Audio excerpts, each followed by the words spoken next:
Hello, YouTubers. I'm not an expert, and today I'd like to talk about auger bits and what to look for when you're buying them at the flea market. Okay, I find them at the flea market quite a bit, and I've run into some problems.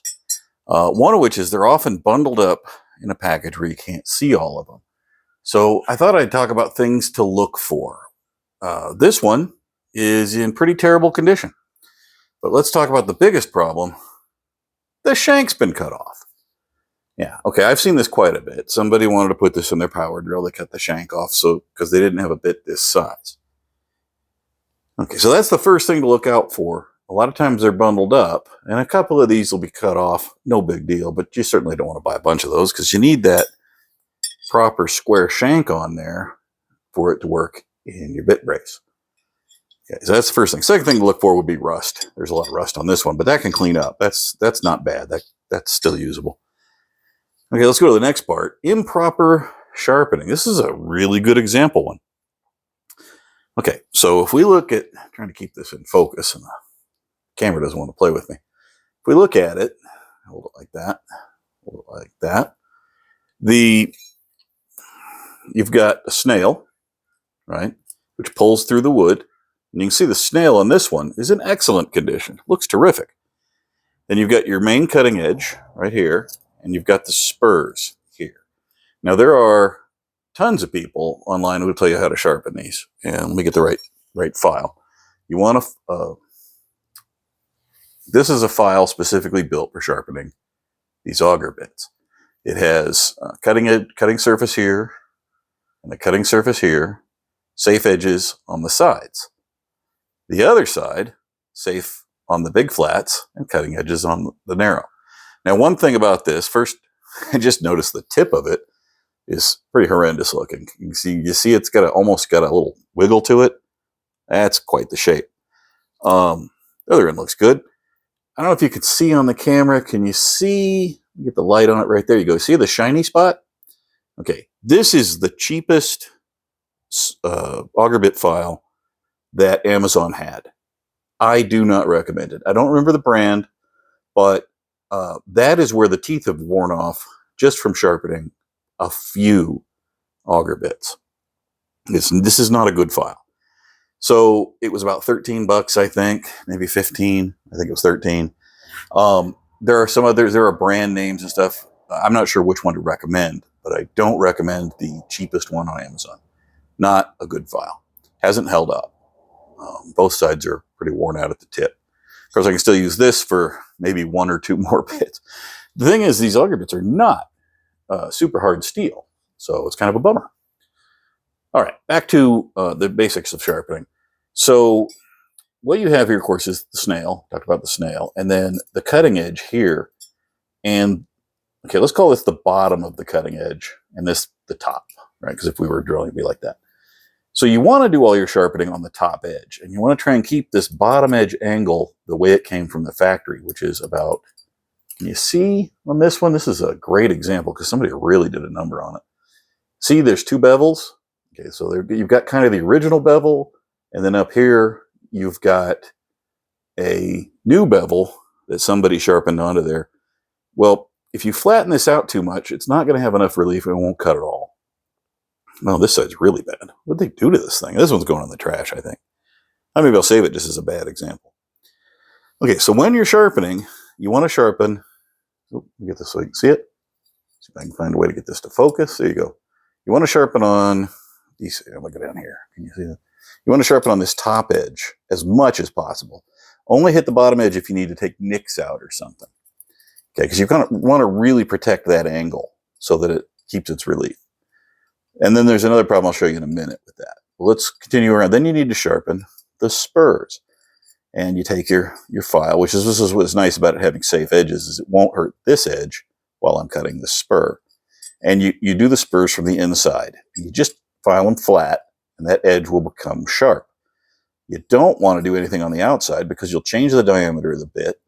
You're likely to taper it a bit, so it'll go into here and then start to jam, because it needs to be the same size as the flutes up here. Right? So now you've seen this all before. This is a really common instruction. So let me show you one more part about sharpening these that's relevant. if someone has been sharpening the bottom of the main cutting edge, what happens, and you actually can see it on this one, right? There's a ridge there. Can you see that little ridge? That ridge, I had a bit that would only go 1/4 of an inch into the wood and stop. And I couldn't figure it out. I thought it was the relief angle, but it wasn't. And I thought maybe it wasn't very sharp, but it was actually decently sharp. And that first 1/4 inch, it cut it really well. But it would stop. And it took me a long time to figure out what it was. And I'll get out my little knife edge file. The ridge, now this one has a huge ridge here from when someone screwed this up. But that ridge will hit the wood and it will build up pressure and eventually just stop it from cutting. And the snail won't be able to pull it in anymore. It'll strip the wood. So I had to take a file like this with a kind of a knifed edge, or you could probably use a triangular file. And I had to get in there, right in here, and get that ridge out of there. Now the ridge on this one is big. That's like almost, that's like 3/32 of an inch. That's almost an eighth. That's a huge ridge. The ridge I was dealing with was tiny, like a 64th of an inch. It was just a little tiny bit of metal, and it stopped that bit from working. So there's some things to look for, is that condition. What you really want to do is start with nice ones. And you can find a set like this, a big collection, for maybe $15 or $20 sometimes. Cheaper they are, the more likely they are to be pretty beat up. So that's the thing to look for, that little ridge right there. You don't hear people talking about it, because most of the guys teaching you how to sharpen up these bits, theirs are in good condition. So they don't ever get that ridge. But you can save these. Like I could spend a lot of time with a file right here, getting that ridge off of here and getting it out of here, and probably make this thing cut again. I'm not going to bother because the shank was cut off. Okay, so those are the basic things to look out for.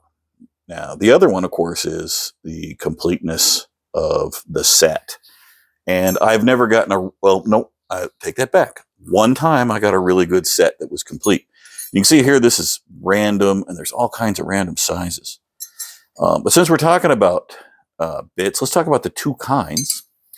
This is a single flute bit, and it has this cutter, the flute ends. It doesn't have a flute. These are the flutes. These rings that pull the detritus, the scrap. What do you call that? The chips out of the hole. They rise it up here. Archimedes' screw, right? He was pretty good at getting water out of a hole. All right. So this has a flute that ends here, and then this one has a complete flute. These bits, and I still didn't take the time to figure out who made these. They got a shamrock on them. Oh, these are clean cutters. I did figure out who made these. This cutter has a flute, and this cutter has a flute. So they both have flutes all the way to the end. I don't believe it makes any real difference in performance. It might, but I doubt it. But collectability-wise, generally the two fluted ones are considered better. And most of these I find, the single flutes, these are usually Irwins, common American. And then, here's a clean cutter, so it's probably a little older. I could probably look that up. It's got a shamrock. It says clean cut. Maybe we can figure out when that was made. And you can see there's some right here. Is it focused well enough? Bring it up here. I always have focus problems. I'm not a professional cameraman either.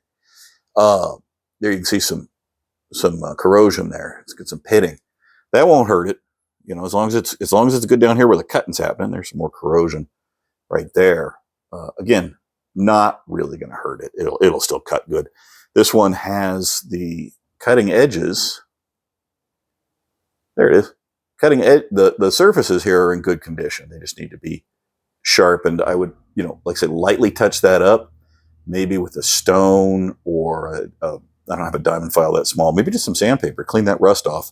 Get that edge nice, and then work on this edge for the sharpening. You see it's been sharpened. You can't see that. It's not focused. It's been sharpened and not great. They added a bit more bevel than I would like, but that's okay. I can fix that. So there's a little tiny one, and it is a double fluter. Oh, this is a different brand too. Let's take a look at what I got. I got these at the flea market. Can you see that? I can't see it. I'm looking through the camera. That's a Greenlee. I believe this is Greenlee. That I think is Rockford, Illinois. Made in USA. That's pretty cool. You know, got a little different brand. Let's see what this one says. That's another clean cut. Trademark. Okay, so it says trademark on it. Oh, I'm sorry. Ha! I'm the worst. Come on, there we go. Can you, let me angle it. See that clean cut? And it says trademark underneath it. So the fact that it says the word trademark, I believe that can help us date it. Not that I have any idea, and I'm not going to go look it up for this video. Anyway, okay, so that's my basic quick thing. Oh, the other thing about filing. One other thing I was going to talk about filing. I saved this for the end. I didn't save it on purpose. I just forgot.